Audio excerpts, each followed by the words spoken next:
Okay, Greg, start. Well, Coach, analysis a little bit, backwards, forwards. What you guys didn't do quite well enough the other day, and what do you have to do better at Cincinnati? Yeah, I thought in that game in particular, I thought our defensive intensity to start the game wasn't at the level that it needs to be at when you're, facing the individual talent kind of that Baylor had. I thought we let Carr, his first three that he made was entirely too easy, and I think gave up 15 points in the first 4 minutes of the game. And then if you kind of do the math on the rest of the game into the last couple dunks they got, you probably only gave up 30 points, 35 points over the rest of the game. And so I just thought our defensive intensity to start wasn't good enough. And then, probably the two most important parts of the game that gotcha was the start. And then in the second half, when we did get it to 47-44, felt like it was kind of stuck on that score for about 6 minutes. We were getting stops, but we weren't able to mirror that with finishing. Finishing when we got the ball in some areas that we wanted to get it to, and then some costly turnovers during that stretch as well were probably the two areas that cost you in that game in particular.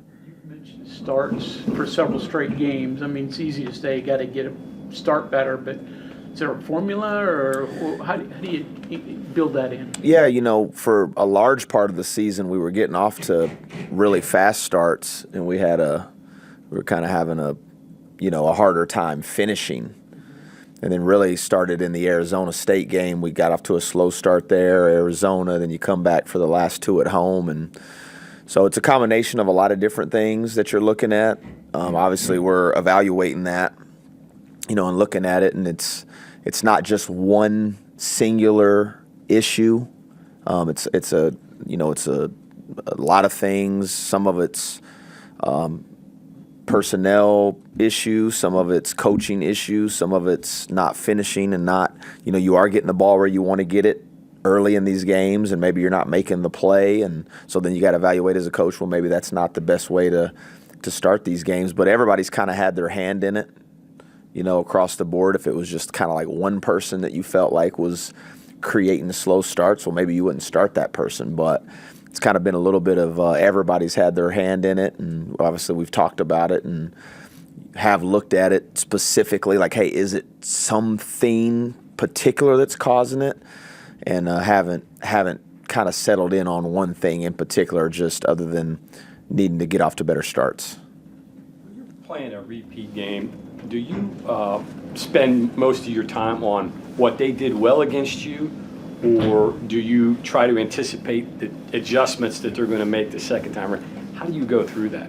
Yeah, combination of it all, and that's what's kind of unique in the time period that we're in college athletics. Is here we are already in February, and you're still kind of experiencing a first with your team and your group. This is the first time you've played a team for the second time as a group. Now, we've all done it, but collectively, and so yeah, you're looking at it, okay, like the first time we played, hey, like this is some things they did that hurt us, and you would imagine that they're looking at that and feeling like, hey, we have an advantage in these areas, and what can you do to counterbalance that? And then also predicting things that you did to hurt them, assuming they may have a counter and not let you do that. And these games have such small margin for errors. I think the biggest thing you can't forget in all these things is you got to be good in the margins. You got to get loose balls. You got to get second chance points.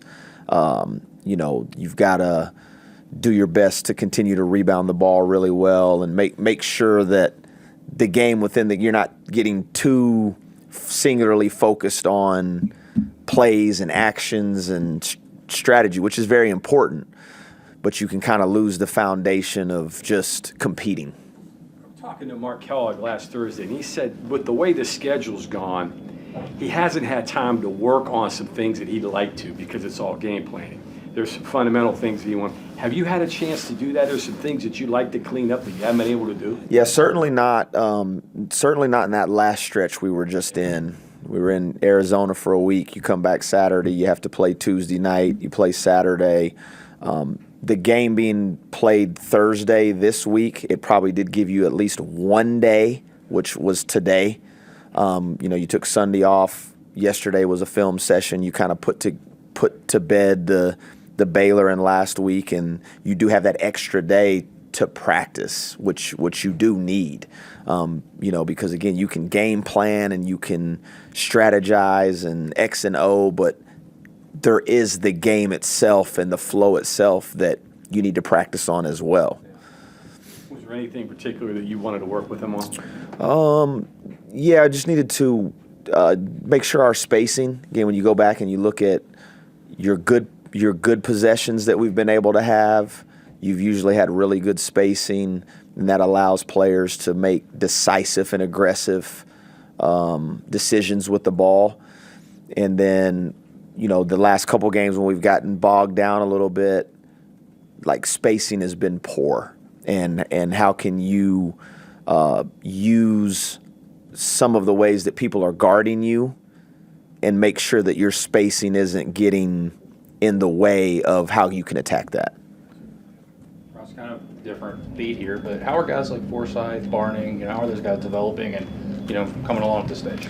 Yeah, they've been great, man. They've been an integral part of everything we're doing, and a large majority of that is spent on the scout team, and helping prepare us while also, getting reps and improving as individuals and getting stronger in the weight room. But they've been great, man.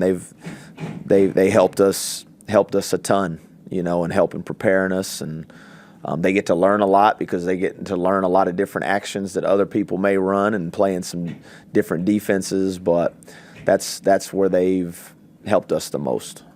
Cincinnati any different from last time you played? They've been a little banged up. Primarily like Sincere's been out the last 7 days, I think, with illness, and Shauna Bev hasn't played the last couple games, but not too fundamentally different. Going back to John's question for a second, do you find that the best players, when you get into the rhythm of the season, do the best players, are they able to differentiate game practice sessions versus the practice sessions, if that makes any sense? Yeah, again, yes, because a lot of it is, again, we have an experienced group. They've played a lot of college basketball, so even in their kind of like, whatever you want to call it, biorhythms, or like they know if we played on a Saturday and you got to play on a Tuesday, that Sunday's going to be a heavy recovery and a film day, and then really on a one-day prep on a Monday, you don't have a lot of time to work on yourself as much as you would like. So, and then they know, like on a day like today, like, hey, we're gonna have to get out here and we got to get better today. And getting better is getting after it a little bit, and iron sharpens iron, and practicing. So yeah, they understand the difference. Was this film yesterday different than any other time, just because of the extra time you have on the other side of it, or is film? Film, because of the little extra time we had, yesterday's film really allowed us to focus solely on us coming out of last week. Typically if you would have had to play tomorrow, or if you had the Saturday-Tuesday game, then you're going to have to do a little bit of both. You're going to have to watch a little bit of the game you just played, but then you've got to get immediately into your prep. And so that extra day allows you, like I said, repeating what I just said, but it allowed you to really just focus on yourself in yesterday's film session, with not having to use any sort of bandwidth or concentration on talking about Cincinnati yet. Not what the doctor ordered, but that can't hurt. I mean, to be able to actually sit down and focus on something rather than moving on to the next opponent. Yeah. Yes, because again, so much of this time period, John mentioned, you do, that Coach Kellogg mentioned, you can find yourself, all you're doing is preparing for who you're playing, and you don't get a lot of chance to self-scout or self-correct. And so that gave us an opportunity again to look at some different spacing attacks and, looking at how people are guarding you now and how can you take advantage of how you're being guarded. Spacing a couple times. Is that the number one thing that you feel like you need to correct on offense? And is there one on defense? Yeah, I would say offensively was again spacing, and within the framework of your spacing, like understanding where the attacks are going to come from, and it allows players to be more aggressive and more decisive with their decision making. And then defensively, there for a while, like a big emphasis was like our communication, our defensive spacing, and our defensive awareness. I think we've improved in those areas. I thought in the Baylor game in particular, it was just like some very simple fundamental breakdowns that shouldn't have happened, that did happen, and then just taking the accountability on it. It wasn't like a learning, it was more of like an executing. There's a lot more emphasis this year on calling illegal screens, width of your legs, arms, things like that. Does that change the way that you have to teach when we're setting screens? This is how you've got to set. This is what you have to do.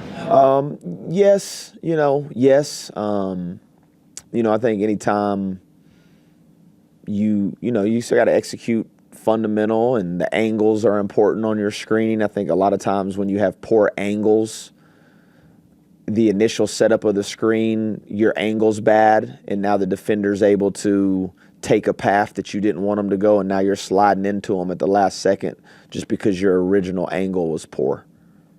In terms of tempo, obviously you guys are a slower tempo team. Is that just plain philosophy, or is that personnel driven? Combination of both. Again, defensively, if you look at teams that are typically elite defensive teams, the tempo is going to be a little slower because you're going to guard for longer stretches of time, and unless you're a high turnover team. A lot of times, like high turnover teams, are feast or famine. They either turn you over or maybe they allow something to happen fast. Defensively, we do a pretty good job of getting back and keeping the ball in the half court, and it does take a little while to score on us, which naturally is going to slow the tempo of a game down. And you look at like tempo, again, think, Houston, who no one ever really asked them about their tempo, by the way, but they too defend. And so it's just going to cut the game in your tempo numbers, when you look at them, you're really only talking about a couple possessions a game. Maybe you average 63 possessions a game, and that puts you at the 350th tempo, but 65 possessions a game, which is just three more possessions, may put you in 175 to 200. So it's a combination of both. And then, there's no secrets at this point in time. Harlan's not exactly, while he can move, he's still not an elite runner, jumper. Jasper's not an elite runner, jumper. A couple of your guys can really benefit from that. Chance, Amir, that's usually why the tempo picks up when they're in the game. So it's a combination of both of those things. Some of it is personnel driven. Some of it is this is the way we play. Looking throughout the Big 12, and I just kind of thought it was funny in that it's mostly a league of inconsistencies where, like Carr, for example, that Cincinnati game, worst game of the year that he had. And then he comes and makes shots the next game, and you probably go into that game thinking, okay, well, he's not playing that well. Teams shoot 65% one game, and then they turn around and shoot 35% the other. How do you preach consistency to your guys when all around them it's a roller coaster, I guess? Yeah, I think what it illuminates the most is typically the most consistent players and the most consistent teams have the most consistent results. And so if you look at the best team in our league at the moment, Arizona, I don't think you're going to find a ton of variance from game to game in their performances. Now, it's basketball, so like a player from game to game may not have his best individual shooting game, but the best players also find ways to impact winning even in the midst of maybe having an off night from a shooting standpoint. So I think, again, the best players are the most consistent. Even in the NBA, I mean, there's a reason why Steph Curry, and maybe, another player can do what Steph Curry does on one night of the week, but Steph Curry can do it 4 nights a week, and he can do it 2 nights a week. And so you really are challenging your team and challenging them as individuals to be consistent. And typically, can you develop consistent habits? Can you develop consistent routines? Are you consistent with how you approach treatment in pregame and the night before? And people with really consistent life habits also tend to be consistent players. Like the first game with Cincinnati, I thought you guys really handled their post players, which I kind of thought was going to be maybe an advantage for them going in the game. So in that minds of consistency, can you just say, hey, let's just go do their post players what we did the first time? I'm sure it's probably not that simple, but is there anything like that involved at all? Well, some of it was, your game plan and, what you're trying to take away from your opponent. And it kind of gets back to the first question. When you're playing an opponent for the second time, you do have to have some anticipation that they watch the film too, and they may have a way to either to get those players involved at a higher level or have a different plan of attack to what you were trying to do to them. And so much with those guys, Bob is so talented and Thom, they have such great length that you gotta make sure you're not giving them second chance points, and you got to keep them out of transition. And in that first game, they had 18 points off our turnovers, which a lot of those were direct runouts. And so, you got to, like I said, you got to make sure you're doing the little things in the margin, blocking them out, making it hard on them, and not giving them easies. On the topic of screening, and this just might be me, but I watch Honor, who's 155 pounds, but he puts every ounce of it when he screens. And you said that maybe Harlan can't move the quickest, but the last game he screened somebody, knocked him backwards, and he created space, and he caught the ball and drove and almost dunked, right? So it's there, but is that across the board? Is that something you're looking at too, as maybe a way to just make the offense more crisp, more open, just more consistent screens? Because I think anybody watches basketball and says sometimes a guy just goes to the spot, doesn't hit anybody, just cuts. That's probably natural too, but where do you think you are? Yeah, it goes to executing. Again, I think you can fall in the trap, as a coach in particular, when maybe you're not having the level of success that you would like to, hey, we got to do something different. Let's put in a new action. Let's put in a new play. But sometimes it is just executing the simple things like you mentioned, of a screen, of a screening angle, of your spacing, fundamentals of faking a pass to make a pass, and not trying to solely get away from actually playing the game. You got to play the game. And to your point, screening is a big part of it, and executing what you're trying to do. Again, you could have the perfect play call at the perfect time, but if you set a bad screen or a poor screen or whiff on your screen, then the play's not going to be executed the way you want it to. Or hard to call plays, obviously, all right, I can trust this guy to screen, or we just don't have it today, but it's evolved in everything you do. Yeah, no, you got to execute. Yeah, I mean, doesn't matter, there's old sayings, it's not necessarily, what you're doing, it's how you're doing it, and again, I was a Cowboys fan, still am today, to this day. It's harder, but, when you had the triplets and, you knew it was 3rd and 5, and everybody in that stadium and everybody watching on TV knew we were about to run a slant to Michael Irvin, and you couldn't stop it. And they really did. They had 4 running plays and about 5 pass plays, and you just couldn't stop it. So, to your point with the question, sometimes you can get like, well, let's do this and let's do this and let's try this, and some of it's like, well, let's just do what we're supposed to be doing simply and execute it well. Anything else? On football. What's your Super Bowl Sunday plan? Do you go right to film, or do you take some time for the game? Well, we have the bye, after the Tech game, which we need, it'll be our, it'll be the bye that we get. And so, yeah, I'll watch the game for sure. Thank you. Thank y'all.